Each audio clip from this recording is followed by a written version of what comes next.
Kā vēl mēs varam rūpēties par savu balsi? Mēs varam dzert tējas, siltas tējas, nekarstas, augsto ūdeni mēs noteikti nedzeram.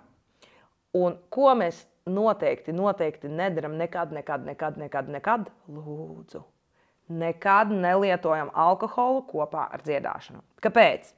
Bija tāds mīts kaut kādā pagātnē, kad pienāca kāds pieaugušais vīrietis pie operas dziedātājas, kur bija uztraukuma, un teica: mīļumiņ, iedzer konjaciņa 30 gramus, labāk skanēs.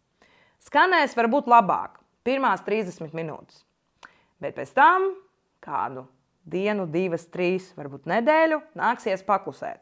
Ko tas nozīmē? Tas nozīmē, ka tajā brīdī, kad tu iedzer to alu, tavas balssaites kļūs lielākas.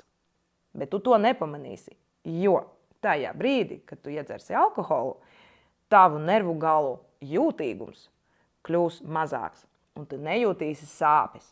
Un tajā brīdī, kad tu iedzersi to alu, tavas balssaites palielinās, bet tu nejūtīsi sāpes, tu nesapratīsi, ka tā slodze, kuru tagad ir jāpiedzīvo balssaitim, ir pa lielu.